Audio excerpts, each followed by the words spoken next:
Hey everybody out there watching, just want to say first of all, thanks for taking the time out to watch my video, checking it out. My name's Stephanie, and the goal of this video is to hopefully help somebody going through or who has went through similar things that I've went through. It's taken a lot for me to go through, to get past what I've been through. So I'm gonna go ahead and share my story with you. I'm a little nervous. This is my first time doing anything like this, but I felt like I had to get my story out there. Hope you guys don't mind. I am over the age of 21. I have a couple medical issues, so to help me get through this and stuff, I have a bowl of some super glue OG. So yeah, so let me go ahead and get started. Well, it started back in 1982. That's when I was born. I was born to Diane and Joseph. My mom, she was 18. My dad was 21. My dad was always in and out in prison because, I mean, he was a gang member and that was his thing. My mom, however, she liked to party and do her thing with her friends. So, you know, she gave me to my grandmother, who, I mean, we all lived together. So, I mean, we were together either way. But my grandma pretty much raised me and, you know, bought me everything I needed and wanted. And, you know, I was just really spoiled by her. I miss my grandma Marge. Anyways, my grandma was the neighborhood dope dealer. Our house used to get raided about 3 times a week. It was normal. It was the routine, sad to say. I tried coke when I was 4 years old. It was on the table. Nobody cleaned it up. I thought it was sugar. Fucked around and put it on my tongue. My tongue got numb. Crazy. I guess I was, when I was a baby, I used to cry a lot. So my mom would put beer in my bottle to make me shut up. I don't have too many memories of my mom. The ones that I do have are not that good. So, I mean, I just rather not talk about it. Anyways, so as far as my grandmother, she took care of me up until I was 8 years old. That's when she went homeless. When she went homeless, she lived in her car and she had to give me to my dad. Now, keep in mind, with my dad, I didn't meet him until I was 4 years old. That's when he finally stopped going to prison. And when I met him, I wouldn't even call him dad. I used to call him by his nickname because I didn't know who the hell he was. Shit, I was scared of him. But eventually I got to know him. Even getting to know him, I always noticed like something was weird. Like, he used to scare me. Like, he was very abusive verbally back then. As I was getting older, you know, I stayed and I had to live with him at 8 years old, as I was saying. And that's when all the physical abuse started.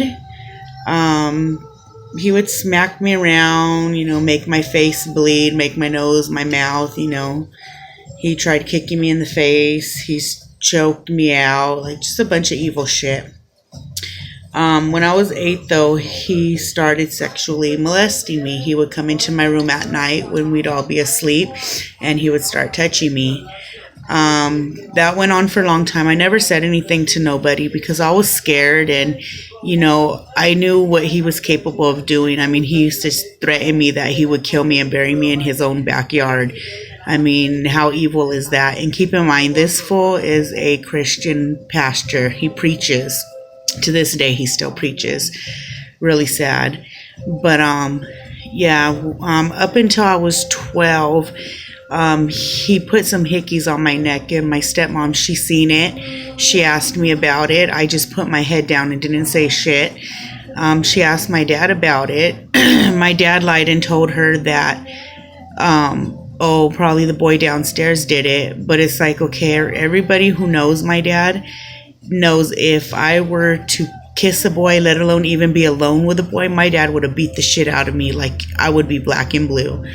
So anyway, my stepmom thought it was kind of off and weird. So she was like, you know what? We're going to go to the market. So she takes me, and we end up going to the police department. They take pictures. I let them know everything. They come to the house. They arrest him. We see a DA. I tell my side of the story. Everything was ready to go, but my stepmom ended up telling me that they were going to kill my dad in prison and that it was going to be all my fault.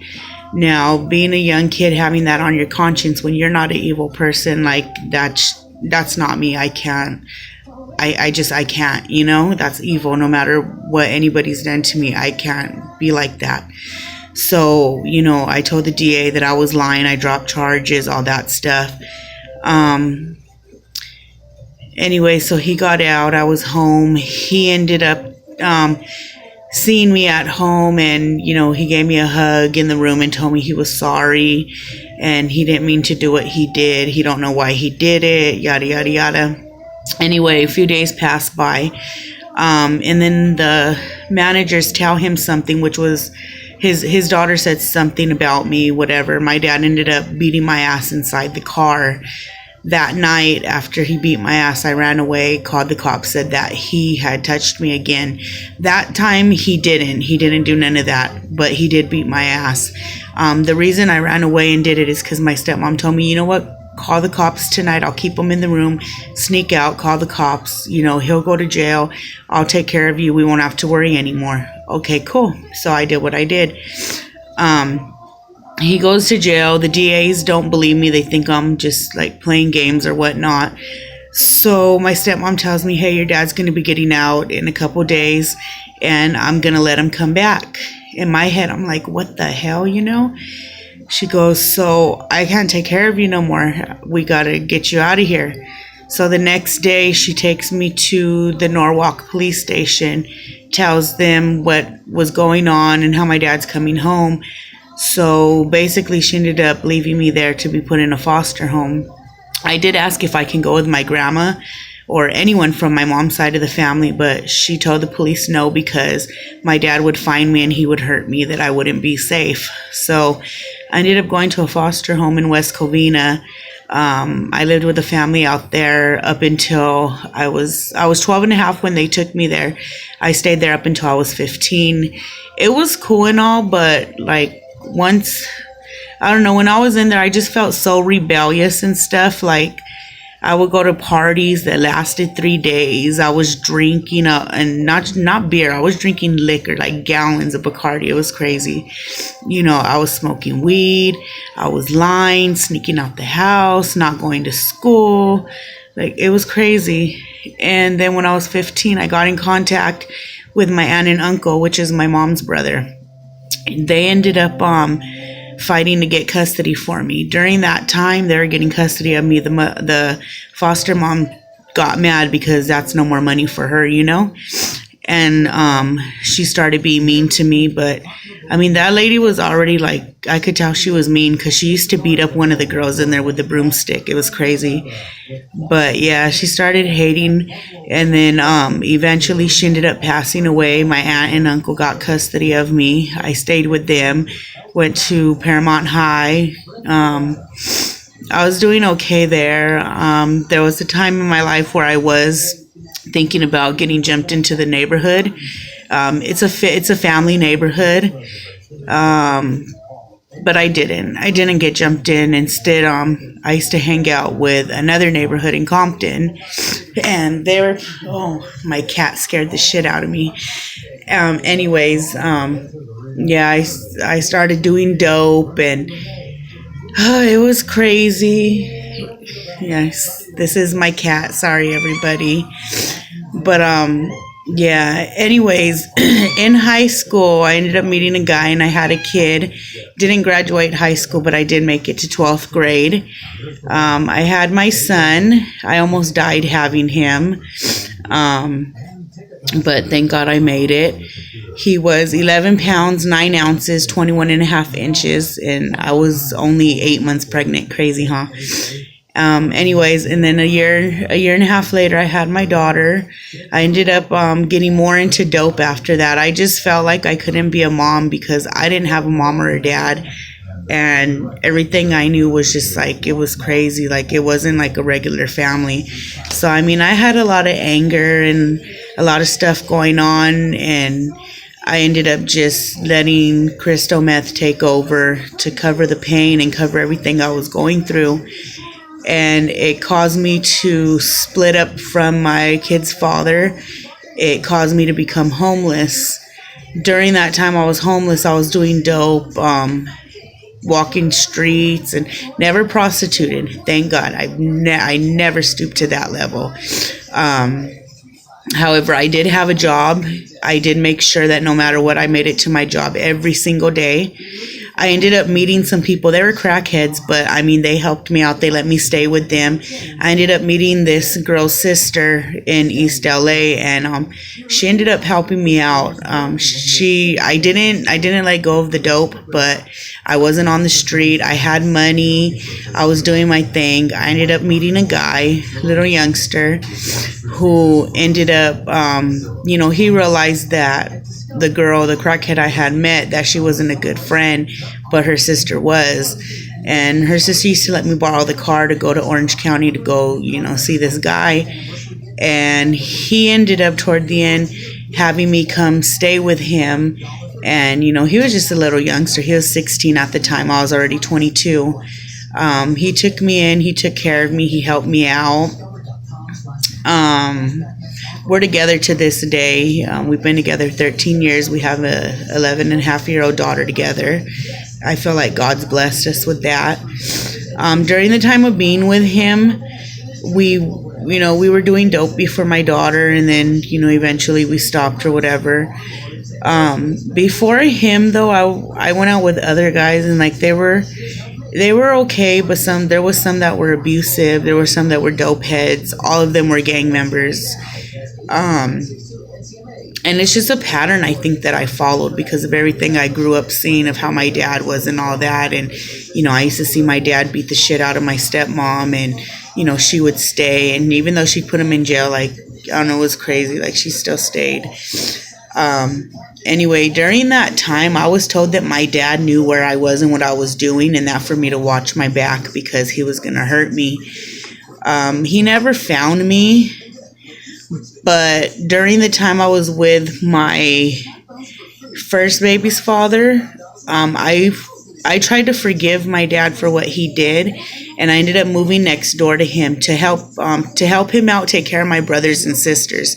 That's the only thing, because I'm the oldest and I have younger brothers and a sister. And I helped them out for a while, but my dad started doing dope, and it just got all bad, and it ended up to where he thought he could tell me what to do and how he was going to kick my ass and this and that. And I let him know, check it out, I'm not little no more. We can both fight each other, but I'm gonna let you know I'm gonna come out on top. I'm not that scared, bitch. I came to fucking help you. I got my own family to take care of, yada yada yada. Anyways, he ended up getting busted. Everything went bad.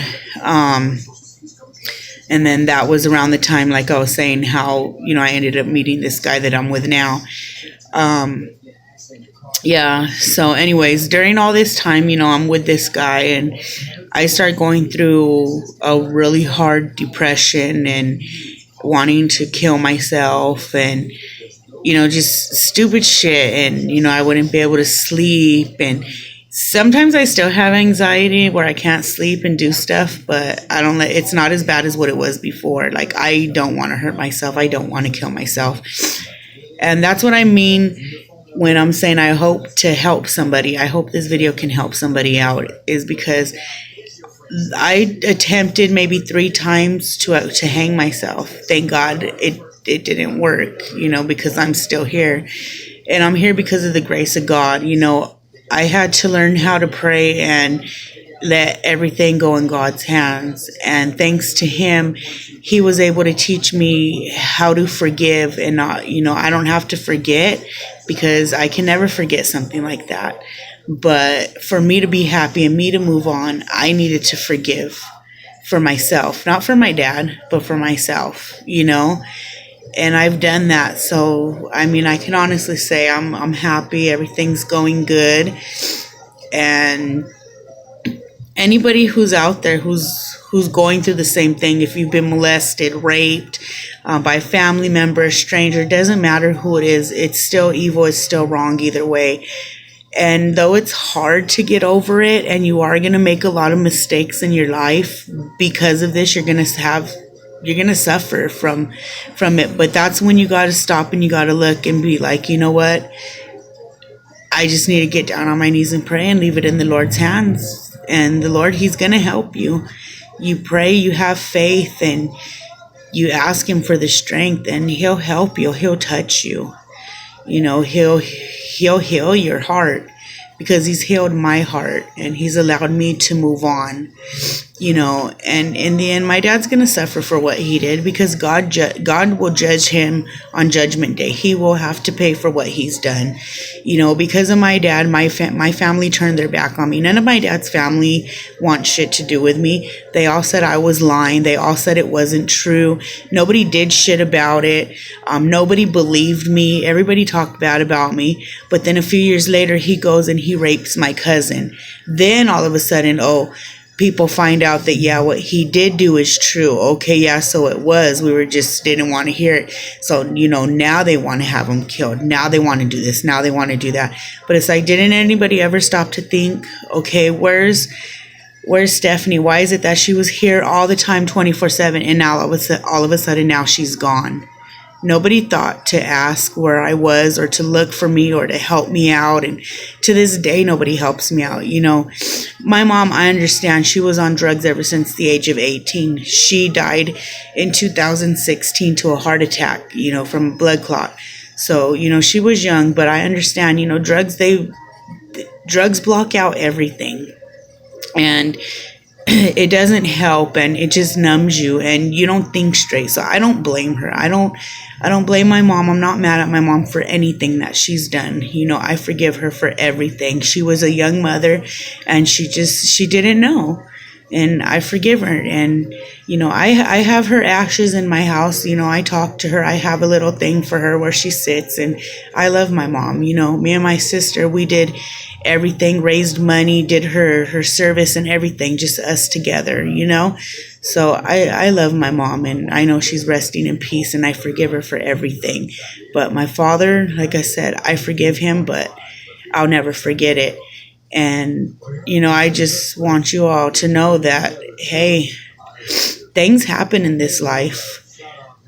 It may not be good. It may be bad. It may be horrible. But you know what? You're here, you're breathing, you're alive. And you got to thank the Lord for that. Because when times are rough, He's the one that you need to call on. He's the one who's going to help you. And that's what I did. So my advice to anybody who's been in this situation is, yeah, take time to grieve. You know, let yourself heal, but also pray. During that time, just pray and have faith, and let the Lord take over for you, because He will help you, and you will be able to move on. So that's my story. I ended up not smoking my bowl, but I smoked a bowl before this. Anyway, thank you all for listening. Thank you for watching my story. Please hit that like button. I hope to get a lot of views, hopefully. Like I said, I'm just really doing this and looking forward to seeing my views, because I want to help somebody out there who went through what I went through and who's struggling with the side effects now, or somebody who may be going through it now. And another thing, don't be scared. Something that I learned a little too late is, no matter how somebody threatens you or how many times what they say to you, if they were really going to do something to you that bad to hurt you, they won't be threatening you all the time. They would have did it. I didn't know that back then. Had I known what I know now back then, I would have stopped it a long time ago. It would have not went as far as it went. So just keep that in mind. If they didn't already hurt you, kill you, whatever, they're not going to do it. They're just intimidating you. They want you to be scared. But don't. When you get the chance, when you're at school, if you're at work, if you have to run to the liquor store, anything, just say something. Don't stay quiet. Don't be a victim. Don't feel that you're weak. Don't think that you can't handle it or you're not strong enough, because you know what? You are. God made us strong. He made us to where we can handle anything. He gave us the strength, so use it and keep your faith, and you can get past it. Like I said, it's going to be rough, but as long as you have that faith, you got it. So yeah, I hope this video helps somebody. God bless you guys, and thanks for watching.